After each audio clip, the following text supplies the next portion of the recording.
we don't have a right to ask whether we're going to succeed or not. The only question we have a right to ask is, what's the right thing to do? What does this earth require of us if we want to continue to live on it? For Wendell Berry, the defense of the earth is a mission that admits no compromise. This quiet and modest man, who lives and works far from the center of power on a farm in Kentucky where his family has lived for 200 years, has become an outspoken, even angry advocate for a revolution in our treatment of the land. A warning to my readers: do not think me gentle, because I speak in praise of gentleness, or elegant, because I honor the grace that keeps this world. I am a man crude as any, gross of speech, intolerant, stubborn, angry, full of fits and furies. That I may have spoken well at times is not natural. A wonder is what it is. Berry rarely gives television interviews, but recently, here at St. Catherine College near Louisville, he agreed to sit down with me to read some of his work and talk about his passions. Good morning, everyone. My name is Bill. It was a special occasion. From far and wide, friends and followers of Berry gathered in the Louisville area to celebrate the 35th anniversary of his landmark work, The Unsettling of America. It's one of more than 40 books in Berry's prolific career: poems, essays, novels, short stories. The two-day conference, addressing what it will take to resettle America, brought together advocates of sustainable agriculture, environmentalists, leaders in the local food movement, and others who recognize Wendell Berry as a visionary. He understood what was happening on this planet a long time before everybody else. He's, you might say, a prophet of responsibility. This conference is at a very important moment because it's a turning point. You've got all the elders, the founders of the sustainable agriculture movement gathered here, and we're all now involved with the need for a transition towards more sustainable food systems. Those are bullets, aren't they? I do see this as the defense of democracy and freedom for survival, and so I'm here. It was just a year ago, on Earth Day, you said people who own the world outright for profit will have to be stopped by influence, by power, by us. And some of us who have read you and followed you took that as an indication that maybe the mad farmer is getting a little madder, a little more radical. Well, I have grown more radical the older I've become. I don't remember saying that, but it sounds like me. Which is why I could have made it up, but I didn't. Well, when you say you have to stop somebody in our time, you ought to qualify. You don't mean bomb them.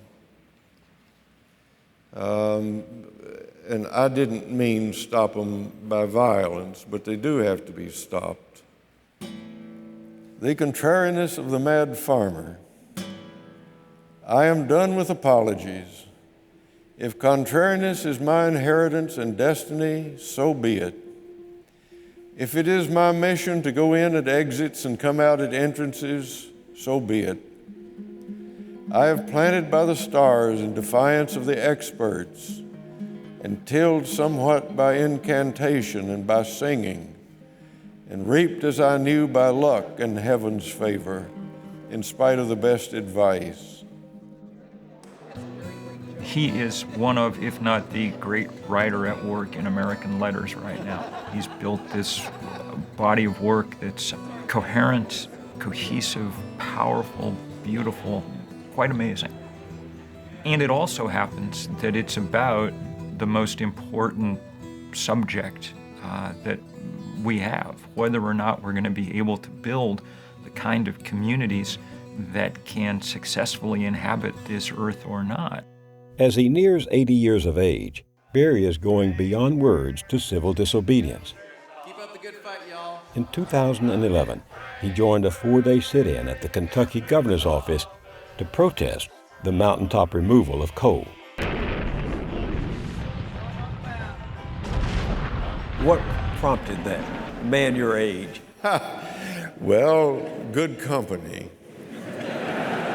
What prompted me was the thought that when you have a major problem in your state to which state government is utterly indifferent, and you've taken every obvious and legitimate recourse trying to meet and talk and influence and demonstrate and speak and write, and nothing had worked.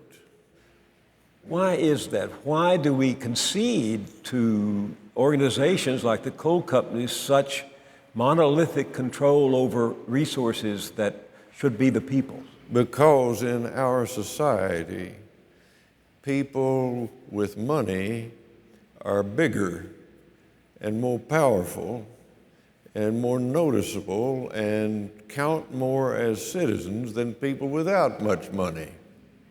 And so we did confront the governor and tell him we weren't going to leave.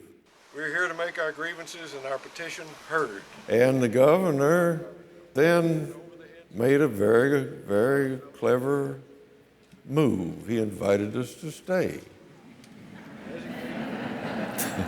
And we did stay the whole weekend, did a lot of publicity for our side, were beautifully treated by the security staff and people who sent us food and bedding and good wishes and even came in and gave us massages.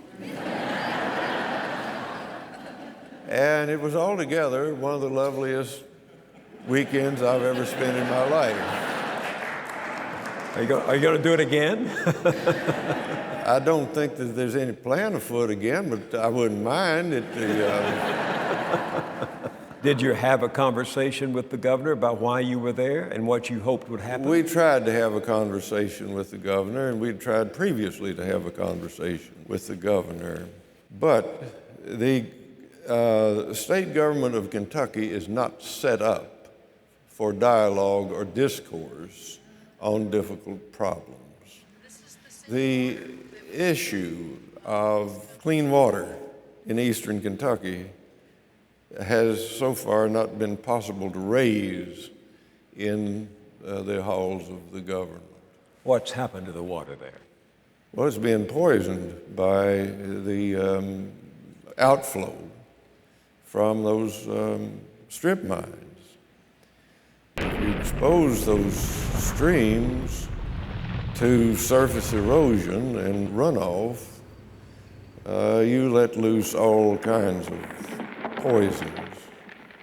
And so they're getting into the watershed.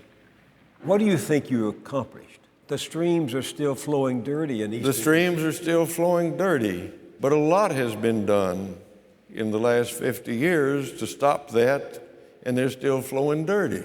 That's a tragedy, and it's to be suffered. And I live on the Kentucky River. I know that it's got stuff in it that nobody is talking about. I know it has. For one thing, the native black willows are gone from the shores. For some reason, they can't live by the Kentucky River anymore. As a resident of the Kentucky River Valley, I feel directly as a threat. If the willows can't live there, how sure can I be that I'll continue to be able to live there? Why can't they live there? I don't know. It's something in the water. That's why we went down to the governor's office. This is intolerable. There's no excuse for it, and there's no justification for the permanent destruction of the world. My belief, and I've written out of it for many years, is that the world and our life in it are conditional gifts. We have the world to live in and the use of it to live from on the condition that we will take good care of it. And to take good care of it, we have to know it, and we have to know how to take care of it. And to know it and to be willing to take care of it, we have to love it. And we've ignored all that all these years. You wrote quite recently that the two great aims of industrialization, replacement of people by technology and the concentration of wealth in the hands of a small plutocracy, seem, in your words, close to fulfillment. What do you think, from your life's experience, might stall the momentum and perhaps even reverse it? I don't know.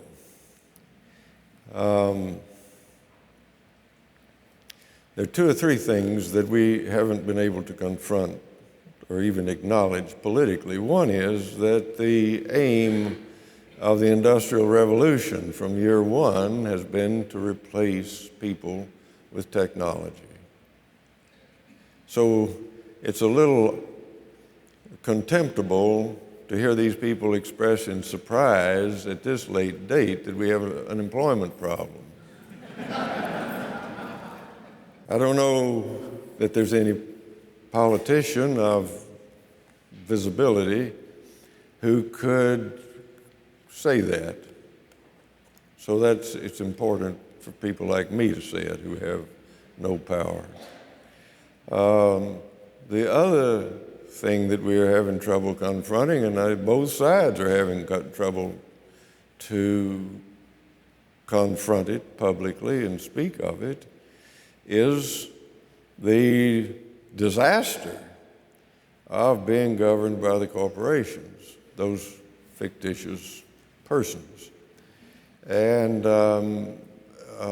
you're waiting for the day when some politician of stature and visibility will finally say, we can't have this any longer. We're here in Washington or Frankfurt to represent the people, not to be employed or bought by the corporations and to serve them. Are corporations which have been given person rights under the First Amendment, are they acting humanly even though they possess? Well, of course not. They can't act human. You can't have a bunch of people combining into a person. That's not physically possible. In confronting these people who are so immensely more powerful than we are, they're in trouble on two fronts. The big corporations. The big corporations. One is the people like these who are working against them, so to speak, from the inside. And then because their premises are wrong, creation is working against them from the outside. What have you come to understand is the natural logic of capitalism? That you have a right to as much as you want of anything you want, and by extension, the right to use any means available to get it. I've been talking for a long time about leadership from the bottom, and I'm convinced perfectly that it's happening, and that leadership consists of people who simply see something that needs to be done, and they start doing it. Well, I'm wondering if putting your faith in the people is a wise investment. I'm not putting my faith in the people, I'm putting my faith in some of the people. Which ones? The ones who are committed, these people.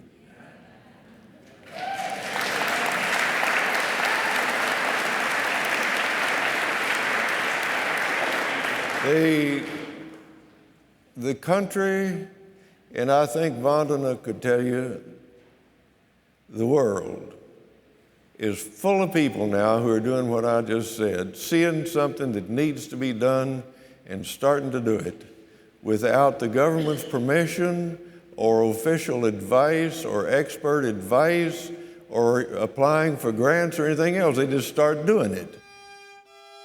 At the age of 30, Wendell Berry decided to return to the land of his birthplace.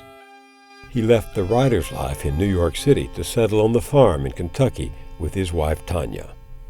One of the reasons that his realization and his writing was so powerful was that it stemmed directly from his life and what he was doing. Had he written all the things that he wrote without that piece of land, they would have still been powerful, but it was that wedding of man and message, of life and of idea, that I think makes him a uniquely powerful character in our culture. When you talked about what sustains you, what has grounded you, you talked about coming home to Kentucky. Somehow it seems to me that your love for language, your continuing search to find the word that expresses precisely what you think, your determination to do justice to the subject may have also grounded you. There's a remarkable consistency in the 40 books and works that you've produced. Well, the language is secondary, but it imposes an obligation. I've been extraordinarily fortunate in my life. I've lived in a place I've loved. I've been a friend and ally with my brother all these years. Lived with a woman I've loved. Love.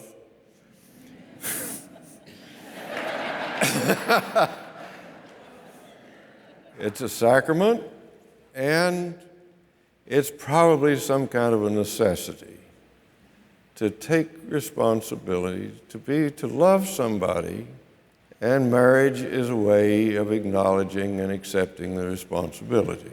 How long have you and Tanya been married? 57. Long time. And then I've had my children for neighbors, which is really unusual in our time, to have your children for neighbors. And then I've had a part in raising my grandchildren. Many years ago, you said if you make a commitment and you stick to it to the end, there will be rewards. That comes under the heading of faith. Faith. You still consider yourself a Christian. I still consider myself a person who takes the Gospels very seriously. And I read in them, and am sometimes shamed by them, and sometimes utterly baffled by them. But there is a good bit of the Gospel that I do get, I think. I believe I understand it accurately, and I'm sticking to that. And I'm hanging on for the parts that I don't understand. And, willing to endure the shame of falling short as a price of admission. All that places a very heavy and exacting obligation on me as a writer. A lot of my writing, I think, has been, when it hadn't been in defense of precious things, has been a giving of thanks for precious things. So that enforces the art. What are the precious things that you think are endangered now?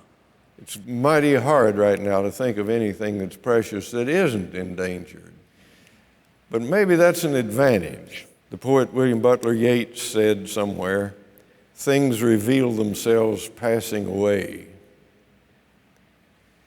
And it may be that the danger that we've now inflicted upon every precious thing reveals the preciousness of it and shows us our duty.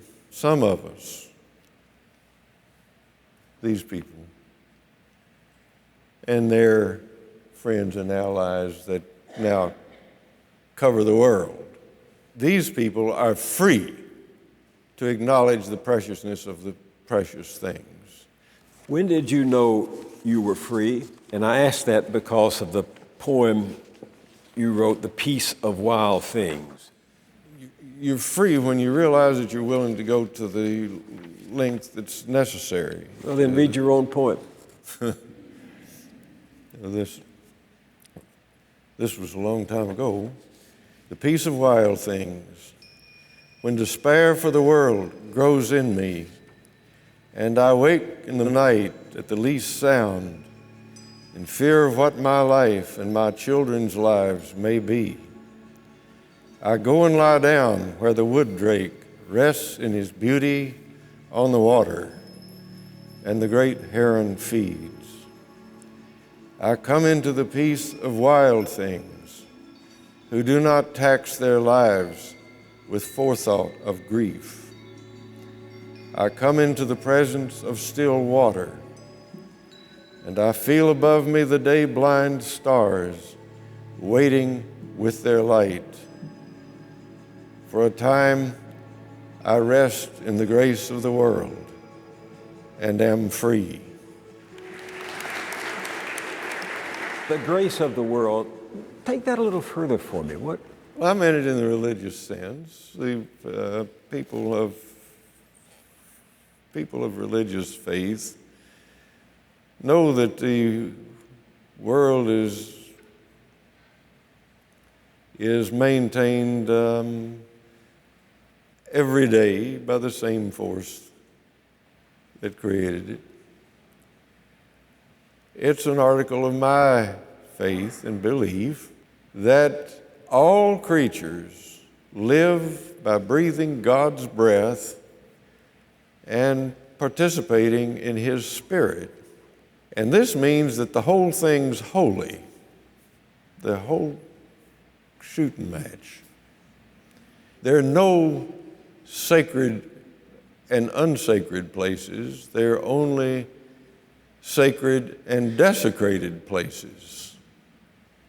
So finally, I see those gouges in the surface mine country as desecrations, not just as land abuse, not just as human oppression, but as desecration, as blasphemy.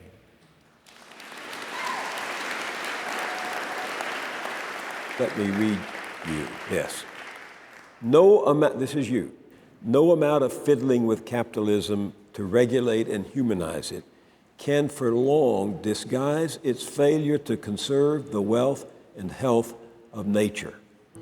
Eroded, wasted, or degraded soils, damaged or destroyed ecosystems, extinction of biodiversity species, whole landscape defaced, gouged, flooded, or blown up.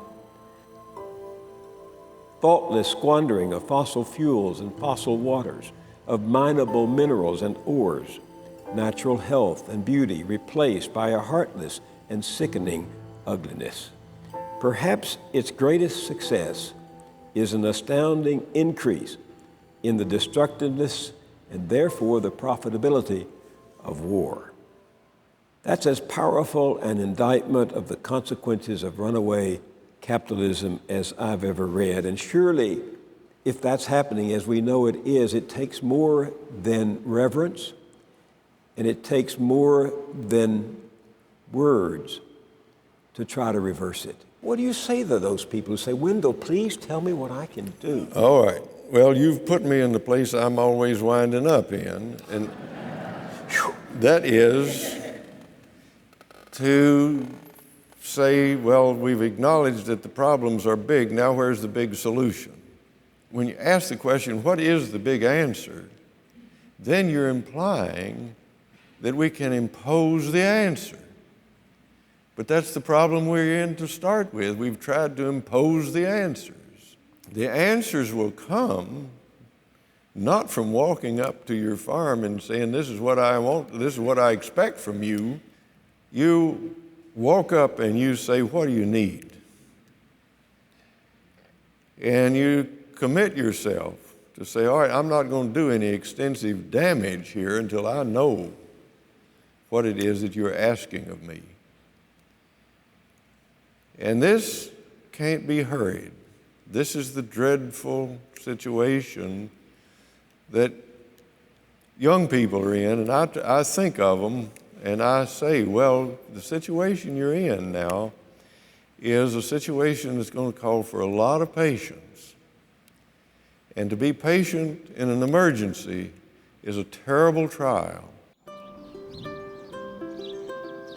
Among Wendell Berry's neighbors in Kentucky, young people are taking up that challenge. Jonas Hurley is an emergency room doctor, but he and his wife Julie want to become full-time farmers.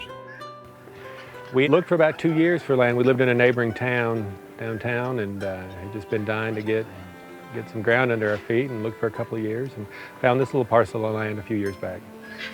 We're not certified organic, but we don't use any chemicals, all of our own animal manures to fertilize the field. Movable fences for the animals, that's key, movable fences.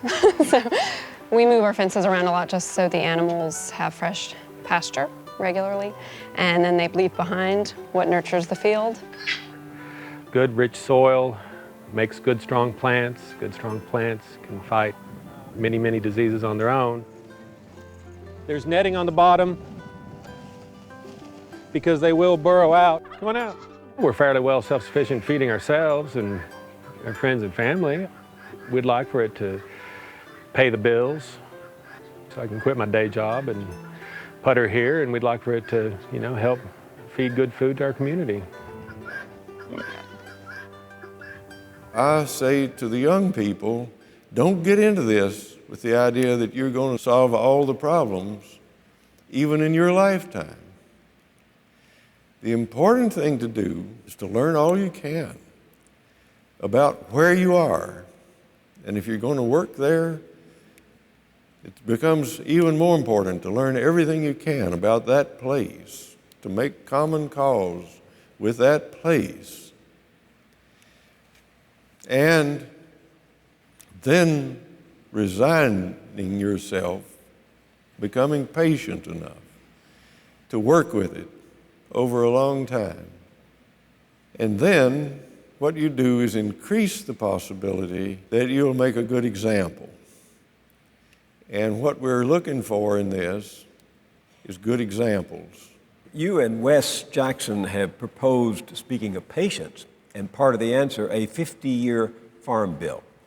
What is the heart of it? The heart of it is to recognize that agriculture, as we are now practicing it, involves a highly destructive ratio between people and land. More and more land is being used fairly destructively by fewer and fewer people. Used destructively because the fewness of the people implies and requires a dependence on more and more mechanical power and more toxic chemicals. Arthur Young, a farmer whose land is down the road from St. Catherine College, learned for himself what chemicals can do. I got to looking around at modern farming, and I knew something was not right on my land. The water was running off quickly, was not going into soil. The land was becoming compacted, and I said, this is not going to work. And I just said enough is enough, and that's really when I got into this thing of sustainable agriculture. See that little pile of dirt? That is a worm casting, very, very rich in nutrients. I'm on about my 3rd year without fertilizers. Not a lot of synthetic stuff goes on this soil, but I know it's getting better because I can see the production. My grasses are getting better every year.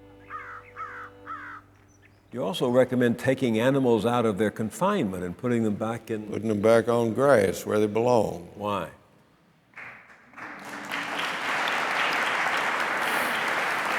Because in the first place, it's wrong for people to mistreat fellow creatures, to use them inconsiderately and cruelly. Now, let me say that there is an inescapable cruelty involved in our life. We have to live at the expense of other creatures. Doesn't make any difference how vegetarian we are. We're still displacing other creatures. But the rule in using other creatures, and I mean plants and animals, is to use them with the minimum of violence. As you talked, I thought of your poem for the hog killing. Would you read that? All right. This is all about the practical ethics. Let them stand still for the bullet and stare the shooter in the eye. Let them die while the sound of the shot is in the air. Let them die as they fall. Let the jugular blood spring hot to the knife. Let its freshet be full. Let this day begin again the change of hogs into people, not the other way around. For today, we celebrate again our lives' wedding with the world. For by our hunger, by this provisioning, we renew the bond. When you and I were born in 1934, there were almost 7 million family farms in this country. There are now roughly around 2 million family farms, and most of us are further away from the foundations of nature than we've ever been. Well, there's another tough problem. And so you have to look ahead a little bit. I don't like to talk about the future very much because it doesn't exist and we don't know anything about it. But one thing we know right now is that people want to be healthy, and to be healthy you have to have a diverse diet.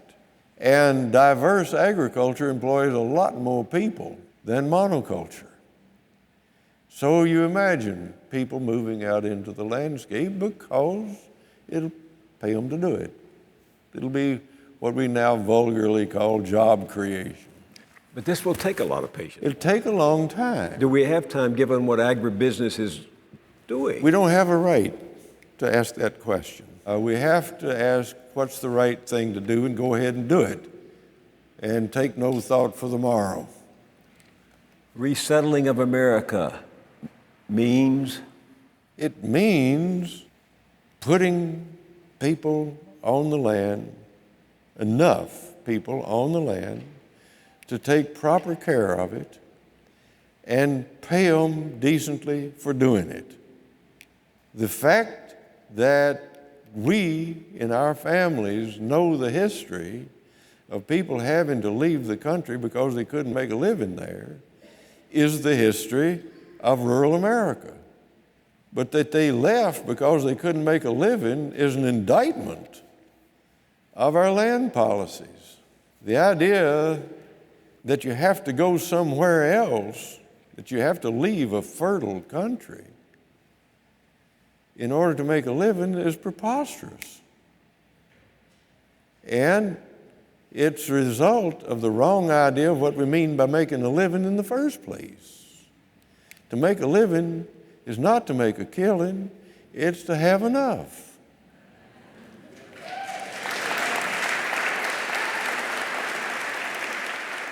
What have you seen over a long life that prevents you from being fatally pessimistic? Well, hope. And in my work, especially in the essays, I've always been trying to construct, to lay out, map out the grounds of a legitimate, authentic hope. And if you can find one good example, then you've got the grounds for hope. If you can change yourself, if you can make certain requirements of yourself that you're then able to fulfill, you have a reason for hope. Do you think you've put yourself in front of the locomotive of history, waving your arms and shouting, "Stop"? Oh, sure. And you can do that very comfortably if you're willing to be run over. And I suppose I went with my friends to sit in the governor's office because I was willing to be run over. Were you? Yeah, of course. You can't do that without being willing to be. It's dangerous to do acts of civil disobedience. I think once you've crossed that line, well, something's settled. You've got to be contrary. Well, you've got to be contrary, but there's a world of pleasure in contrariness. Dance, they told me, and I stood still. And while they stood quiet in line at the gate of the kingdom, I danced. Pray, they said, and I laughed, covering myself in the earth's brightnesses, and then stole off gray into the midst of a revel and prayed like an orphan. When they said, I know that my Redeemer liveth, I told them, he's dead. And when they told me God is dead, I answered, he goes fishing every day in the Kentucky River. I see him often.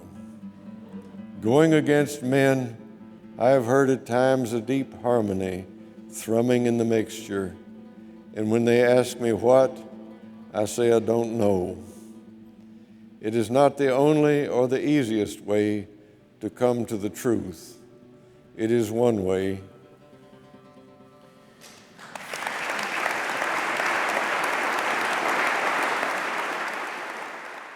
So as you talked about hope, and I thought of your poem, a poem on hope, if you will read this. All right. It is hard to have hope. It is harder as you grow old, for hope must not depend on feeling good. And there is the dream of loneliness at absolute midnight. You also have withdrawn belief in the present reality of the future, which surely will surprise us. And hope is harder when it cannot come by prediction any more than by wishing. But stop dithering. The young ask the old to hope. What will you tell them? Tell them at least what you say to yourself. Because we have not made our lives to fit our places, the forests are ruined, the fields eroded, the streams polluted, the mountains overturned. Hope, then, to belong to your place by your own knowledge of what it is that no other place is, and by your caring for it as you care for no other place. This knowledge cannot be taken from you by power or by wealth. It will stop your ears to the powerful when they ask for your faith, and to the wealthy when they ask for your land and your work. Be still and listen to the voices that belong to the stream banks and the trees and the open fields. Find your hope then on the ground under your feet, your hope of heaven. Let it rest on the ground underfoot. The world is no better than its places. Its places at last are no better than their people, while their people continue in them. When the people make dark the light within them, the world darkens. Wendell Berry, thank you for